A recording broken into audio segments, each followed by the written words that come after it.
আসসালামু আলাইকুম। সবাইকে স্বাগত জানাচ্ছি বিডি ভিউজে। আপনাদের সঙ্গে আছি আমি সুরভি দিবা। বাংলাদেশের রাজনৈতিক ইতিহাসে তারেক রহমানের প্রত্যাবর্তন একদিকে যেমন নাটকীয়, অন্যদিকে তেমনি গভীর ব্যর্থতায় ভরা। ১৭ বছরের নির্বাসন শেষে তিনি এমন এক সময় দেশে ফিরেছেন যে দেশটি সাম্প্রতিক সময়ে রক্তক্ষয়ী গণঅভ্যুত্থান, শাসন ব্যবস্থার ধস, প্রতিষ্ঠানগত অবিশ্বাস এবং নতুন স্বপ্ন ও আশঙ্কায় জটিল সংমিশ্রণের মধ্য দিয়ে যাচ্ছে। এই প্রত্যাবর্তন শুধু একজন রাজনীতিকের দেশে ফেরা নয়, এটি বাংলাদেশের ভবিষ্যৎ দিক নির্দেশনা নিয়ে একটি বড় প্রশ্নচিহ্নও বটে। তারেক রহমান কি সত্যিই রূপান্তরের বাহক, নাকি পুরনো ক্ষমতার রাজনীতির নতুন সংস্করণ? বিশ্বখ্যাত টাইমস ম্যাগাজিনে তারেক রহমানকে নিয়ে প্রকাশিত ফিচার থেকে নানা প্রশ্নের উত্তর খুঁজতেই এই বিশ্লেষণটি তৈরি করেছেন ওয়াহিদ ফারুকী।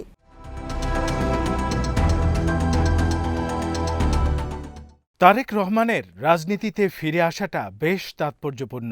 একসময় যিনি রাজনৈতিক বক্তৃতার মাধ্যমে জনগণের সামনে আসার সুযোগই পাননি, তিনি আজ সারা দেশ দাপিয়ে বেড়াচ্ছেন।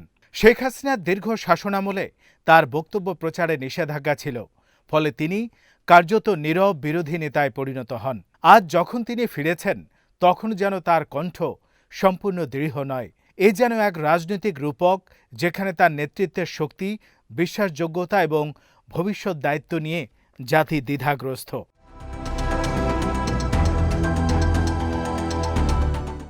তার প্রত্যাবর্তনের প্রেক্ষাপটটি বোঝা অত্যন্ত জরুরি। শেখ হাসিনার পতন কোনো সাধারণ রাজনৈতিক পরিবর্তন ছিল না, এটি ছিল ছাত্র জনতার নেতৃত্বাধীন এক গণ অভ্যুত্থান, যা ধীরে ধীরে গণ আন্দোলনে রূপ নিয়ে দীর্ঘদিনের ক্ষোভ, দমনপীড়ন এবং প্রতিষ্ঠানগত অবক্ষয়ের বিস্ফোরণ ঘটায়। প্রায় ১৫০০ মানুষের প্রাণহানির মধ্য দিয়ে একটি শাসন ব্যবস্থার অবসান ঘটে।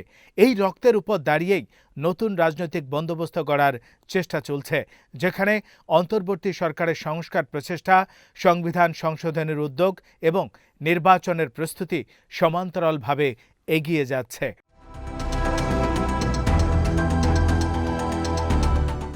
এই প্রেক্ষাপটে তারেক রহমান নিজেকে উপস্থাপন করছেন সেতুবন্ধন হিসেবে। একদিকে মুক্তিযুদ্ধ পরবর্তী রাজনৈতিক অভিজাত শ্রেণী, অন্যদিকে জেনজি বিপ্লবীদের আকাঙ্ক্ষা। কিন্তু এই অবস্থান সহজ নয়। তার পরিচয় গভীরভাবে রাজনৈতিক বংশগতির সঙ্গে যুক্ত।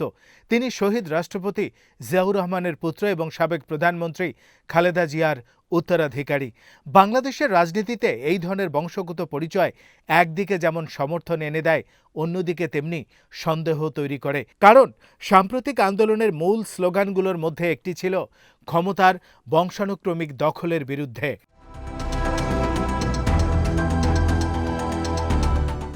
তারেক রহমানের রাজনৈতিক গ্রহণযোগ্যতা তাই দ্বিমুখী। তার সমর্থকদের কাছে তিনি একজন নির্যাতিত নেতা, যিনি ফ্যাসিবাদী শাসনের হাত থেকে পালিয়ে বেঁচেছিলেন এবং এখন মুক্ত বাংলাদেশকে নেতৃত্ব দিতে ফিরেছেন। বিপরীতে সমালোচকদের কাছে তিনি খাম্বা তারেক, একটি দুর্নীতির প্রতীকে পরিণত হওয়া নাম, যার সঙ্গে যুক্ত আছে বিদ্যুৎ খুঁটি কেলেঙ্কারি, ঘুষ দাবি এবং রাষ্ট্র ক্ষমতার অপব্যবহারের অভিযোগ। এই দুই বর্ণনার সংঘাতই তার রাজনৈতিক ভবিষ্যৎ নির্ধারণ করবে।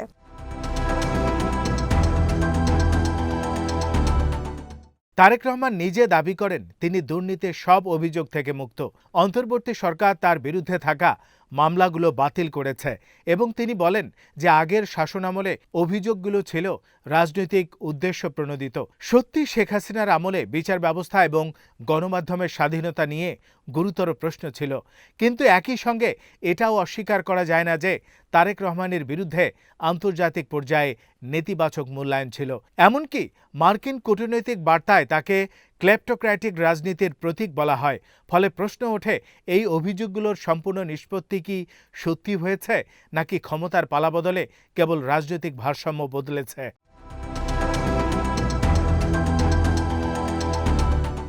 অর্থনৈতিক চ্যালেঞ্জের দিক থেকেও তারেক রহমান এক কঠিন বাস্তবতার মুখোমুখি। বাংলাদেশের অর্থনীতি গত 2 দশকে আকারে বড় হলেও কাঠামোগত দুর্বলতা প্রকট। উচ্চ মূল্যস্ফীতি, টাকার অবমূল্যায়ন, বৈদেশিক মুদ্রার রিজার্ভ হ্রাস, আমদানি নিয়ন্ত্রণ এবং জ্বালানি সংকট সব মিলিয়ে সাধারণ মানুষের জীবনযাত্রা চাপে রয়েছে।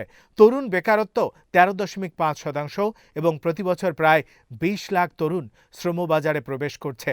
এই বাস্তবতায় শুধু রাজনৈতিক বক্তব্য নয়, কার্যকর নীতি ও বাস্তবায়নই জনগণের আস্থা অর্জনের চাবিকাঠি।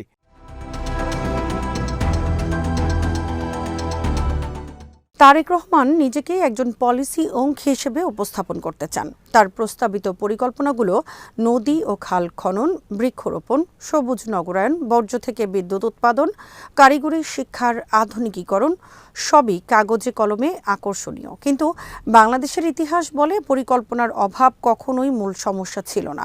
সমস্যা ছিল বাস্তবায়নের রাজনৈতিক সদিচ্ছা, প্রশাসনিক সক্ষমতা এবং দুর্নীতিমুক্ত পরিবেশ। তারেক রহমান নিজেও স্বীকার করেন, তিনি যদি তার পরিকল্পনার 30% বাস্তবায়ন করতে পারেন তবেই জনগণ তাকে সমর্থন করবে। এই বক্তব্যে যেমন বাস্তববাদ আছে, তেমনি সীমাবদ্ধতার স্বীকৃতিও আছে।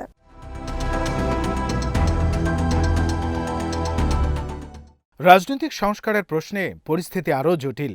অন্তর্বর্তী সরকার দ্বিকক্ষ বিশিষ্ট সংসদ, প্রধানমন্ত্রীর ক্ষমতা সীমিতকরণ, রাষ্ট্রপতির ভূমিকা বাড়ানো এবং মেয়াদসীমা নির্ধারণের মতো প্রস্তাব এনেছে। এগুলো বাস্তবায়িত হলে বাংলাদেশের ক্ষমতার কেন্দ্রীকরণ ভাঙতে পারে। কিন্তু এসব সংস্কার গণভোটে পাশ না হলে পুরনো ব্যবস্থায় ফিরে যাওয়ার ঝুঁকি থাকবে। তারেক রহমান প্রকাশ্যে এসব সংস্কারের বিরোধিতা করেননি, কিন্তু তিনি কতটা আন্তরিকভাবে ক্ষমতা সীমাবদ্ধ করতে রাজি হবেন তা নিয়ে সংশয় রয়েছে।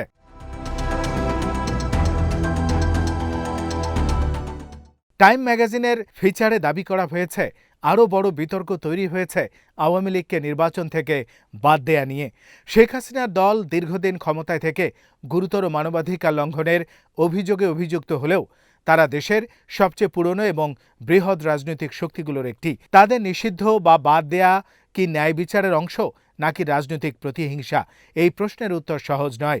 তারেক রহমান নিজেই বলেছেন, তিনি কোনো দল নিষিদ্ধ করার পক্ষে নন, কারণ আজ একটি দল নিষিদ্ধ হলে কাল অন্য দলও নিষিদ্ধ হতে পারে। এই বক্তব্যে গণতান্ত্রিক মূল্যবোধের ইঙ্গিত থাকলেও বাস্তবে রাজনীতিতে তিনি কতটা এই অবস্থান ধরে রাখতে পারবেন তা অনিশ্চিত।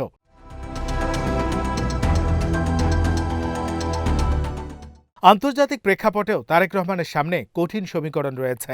যুক্তরাষ্ট্র বাংলাদেশের প্রধান রপ্তানি গন্তব্য ও বিনিয়োগকারী, আবার চীন বঙ্গোপসাগরে কৌশলগত উপস্থিতি বাড়াতে আগ্রহী। ভারত বাংলাদেশের সবচেয়ে গুরুত্বপূর্ণ প্রতিবেশী, কিন্তু শেখ হাসিনাকে আশ্রয় দেয়া এবং আওয়ামী লীগপন্থী অবস্থান নেয়ায় দেশটির ভাবমূর্তি তরুণ বাংলাদেশিদের কাছে ক্ষতিগ্রস্ত। তারেক রহমান ভারত সম্পর্কে সতর্ক ভাষায় কথা বলছেন।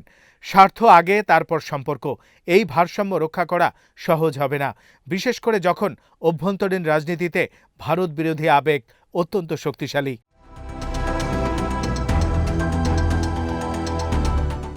সবচেয়ে উদ্বেগজনক পরিবর্তন হল ইসলাম পন্থার পুনরুত্থান। জামাতে ইসলামী নিষেধাজ্ঞা প্রত্যাহারের পর বিশ্ববিদ্যালয়ের রাজনীতিতে শক্ত অবস্থান নিয়েছে। তরুণদের মধ্যে তাদের সামাজিক সেবা ও দুর্নীতি বিরোধী ভাবমূর্তি আকর্ষণ তৈরি করছে। কিন্তু তাদের সংবিধানে শরিয়া প্রতিষ্ঠার লক্ষ্য এবং অতীতের ভূমিকা সংখ্যালঘু ও নারীদের জন্য গভীর আশঙ্কার কারণ। তারেক রহমান এই বিষয়ে তুলনামূলকভাবে নির্লিপ্ত ভঙ্গি দেখাচ্ছেন।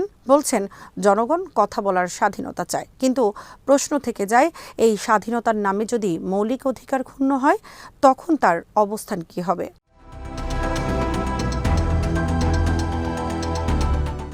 আইনশৃঙ্খলা পরিস্থিতিও বড় চ্যালেঞ্জ। সাম্প্রতিক সময়ে মব লিঞ্চিং, নারী হয়রানি, সাংবাদিকদের উপর হামলা সবই রাষ্ট্রের কর্তৃত্ব দুর্বল হওয়ার লক্ষণ। পুলিশ ও নিরাপত্তা বাহিনী এখনও জুলাই অভ্যুত্থানের ভূমিকার জন্য জনরোষে ভুগছে, ফলে তারা পূর্ণ শক্তিতে কাজ করতে পারছে না। তারেক রহমান বলেছেন, আইনের শাসনই তার প্রথম অগ্রাধিকার, কিন্তু অতীত অভিজ্ঞতা বলে ক্ষমতায় এসে দলীয় ক্যাডারদের নিয়ন্ত্রণ করাই সবচেয়ে কঠিন কাজ হয়।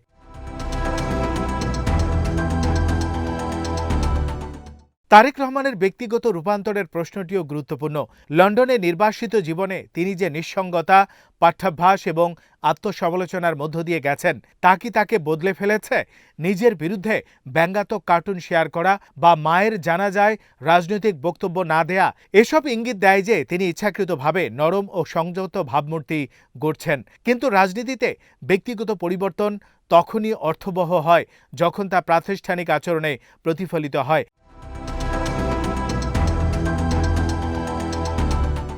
সবশেষে তারেক রহমানের নেতৃত্বের মূল পরীক্ষা হবে বিশ্বাস।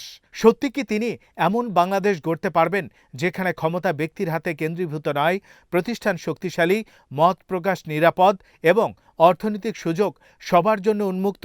নাকি ইতিহাস আবারও নিজেকে পুনরাবৃত্তি করবে, যেখানে নতুন মুখ পুরনো অভ্যাস নিয়ে ফিরে আসবে?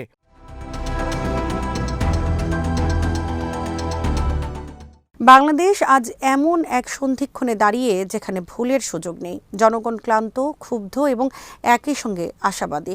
তারেক রহমান সেই আশার বাহক হতে পারেন, আবার হতাশার কারণও হতে পারেন। তার কণ্ঠ হয়তো দুর্বল, কিন্তু তার সিদ্ধান্তগুলোর প্রতিধ্বনি হবে প্রবল।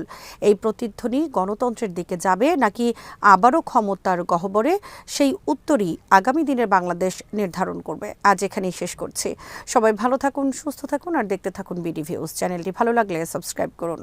সংযুক্ত থাকুন আমাদের ফেসবুক পেজে। আল্লাহ হাফেজ।